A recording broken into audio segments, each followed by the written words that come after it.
12वां अध्याय सत्संग की महिमा और कर्म तथा कर्म त्याग की विधि। भगवान श्री कृष्ण कहते हैं, प्रिय उद्धव, जगत में जितनी आसक्तियां हैं उन्हें सत्संग नष्ट कर देता है। यही कारण है कि सत्संग जिस प्रकार मुझे वश में कर लेता है वैसा साधन न योग है, न सांख्य, न धर्म पालन और न स्वाध्याय, तपस्या, त्याग, इष्टापूर्त और दक्षिणा से भी मैं वैसा प्रसन्न नहीं होता। कहाँ तक कहूँ, व्रत, यज्ञ, वेद, तीर्थ और यम नियम भी सत्संग समान मुझे वश में करने में समर्थ नहीं है। निष्पाप उद्धव जी, यह एक युग की नहीं, सभी युगों की एक सी बात है। सत्संग के द्वारा ही दैत्य, राक्षस, पशु पक्षी, गंधर्व, अप्सरा, नाग, सिद्ध, चारण, गुहयक और विद्याधरों को मेरी प्राप्ति हुई है। मनुष्यों में वैश्य, शूद्र, स्त्री और अंत्यज आदि रजोगुणी तमोगुणी प्रकृति के बहुत से जीवों ने मेरा पद प्राप्त किया है।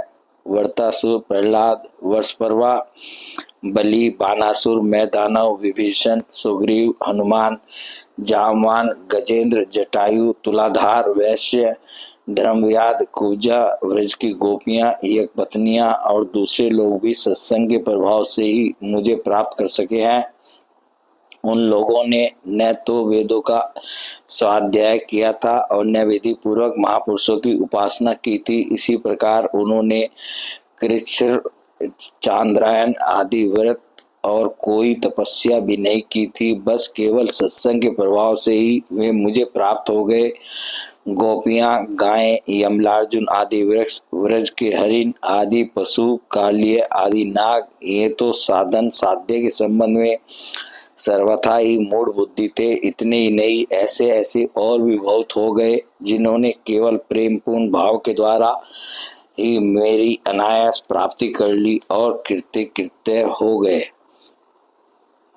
उद्धव, बड़े बड़े प्रयत्नशील साधक योग, सांख्य, दान, व्रत, तपस्या, यज्ञ, श्रुतियों की व्याख्या, स्वाध्याय और संन्यास आदि साधनों के द्वारा मुझे नहीं प्राप्त कर सकते, परंतु सत्संग के द्वारा तो मैं अत्यंत सुलभ हो जाता हूँ। उद्धव, जिस समय अक्रूर जी भैया बलराम जी के साथ मुझे वृष से मथुरा ले आए, उस समय गोपियों का हृदय गाढ़ प्रेम के कारण मेरे अनुराग के रंग में रंगा हुआ था। मेरे वियोग की तीव्र व्याधि से वे व्याकुल हो रही थी और मेरे अतिरिक्त कोई भी दूसरी वस्तु उन्हें सुख कारक नहीं जान पड़ती थी। तुम जानते हो कि मैं ही उनका एकमात्र प्रियतम हूँ।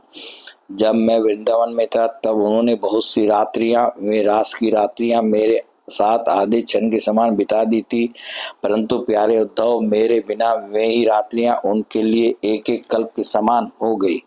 जैसे बड़े बड़े ऋषि मुनि समाधि में स्थित होकर तथा गंगा आदि बड़ी बड़ी नदियां समुद्र में मिलकर अपने नाम रूप खो देती हैं, वैसे ही वे गोपियां परम प्रेम के द्वारा मुझ में इतनी तन्मय हो गई थी कि उन्हें लोक परलोक, शरीर और अपने कहलाने वाले पति पुत्र आदि की भी सुध बुध नहीं रह गई थी।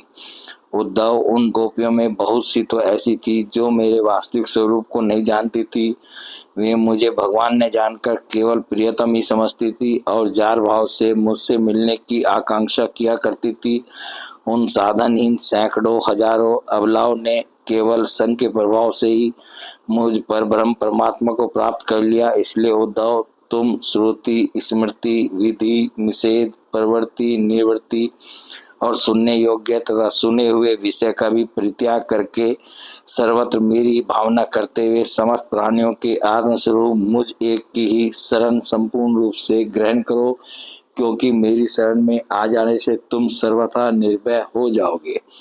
उद्धव जी ने कहा, सनकादि योगेश्वरों के भी परमेश्वर प्रभु, यूं तो मैं आपका उपदेश सुन रहा हूँ, परंतु इससे मेरे मन का संदेह मिट नहीं रहा है। मुझे सब धर्म का पालन करना चाहिए, यह सब कुछ छोड़कर आपकी शरण ग्रहण करनी चाहिए। मेरा मन इसी दुविधा में लटक रहा है, आप कृपा करके मुझे भली भांति समझाइए। भगवान श्री कृष्ण ने कहा, प्रिय उद्धव, जिस परमात्मा का परोक्ष रूप से वर्णन किया जाता है वे साक्षात अपरोक्ष प्रत्यक्ष ही है, क्योंकि वे ही निखिल वस्तुओं को सत्ता स्फूर्ति जीवन दान करने वाले हैं। वे ही पहले अनाहत नाथ स्वरूप परावाणी नामक प्राण के साथ मूलाधार चक्र में प्रवेश करते हैं। उसके बाद मणिपूरक चक्र नाभि स्थान में आकर पश्यंती वानिका मनोमय सूक्ष्म रूप धारण करते हैं। तदंतर कंठ देश में स्थित विशुद्ध नामक चक्र में आते हैं और वहाँ मध्यमा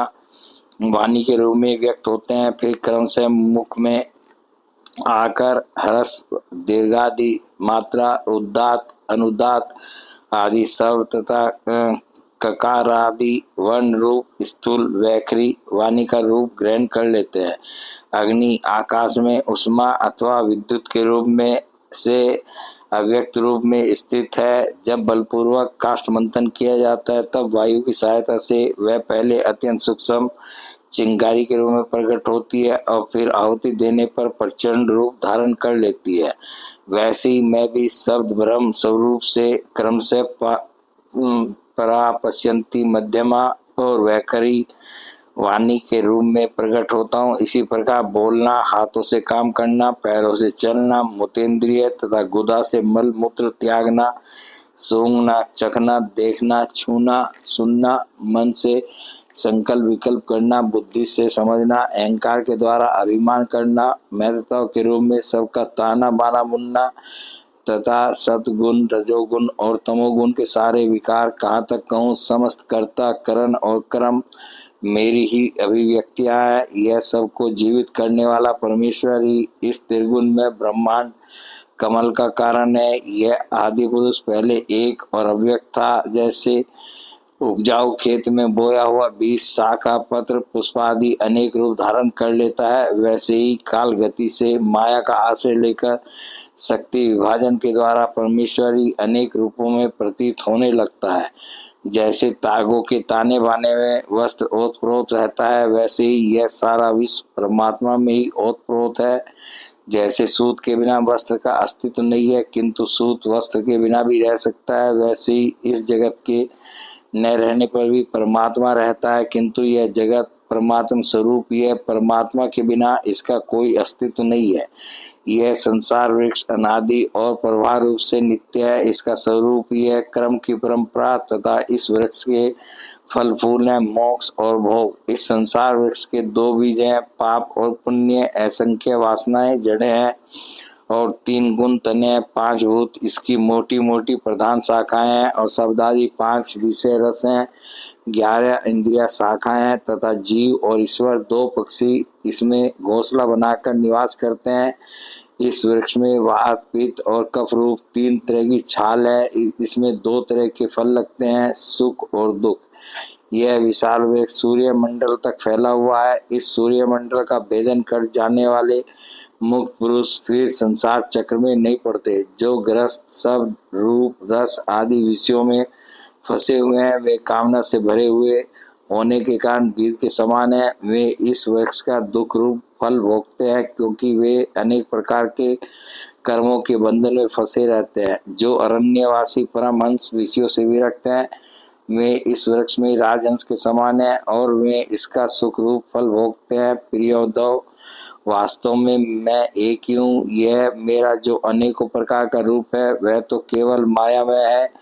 जो इस बात को गुरुओं के द्वारा समझ लेता है वही वास्तव में समस्त वेदों का रहस्य जानता है। अतः उद्धव, तुम इस प्रकार गुरुदेव की उपासना रूप अनन्य भक्ति के द्वारा अपने ज्ञान की कुल्हाड़ी को तीखी कर लो और उसके द्वारा धैर्य एवं सावधानी से जीव भाव को काट डालो। फिर आत्म परमात्म स्वरूप होकर उस वृत्ति रूप अस्त्रों को भी छोड़ दो और अपने अखंड स्वरूप में ही स्थित हो रहो। बोले भगवान श्री कृष्ण की जय।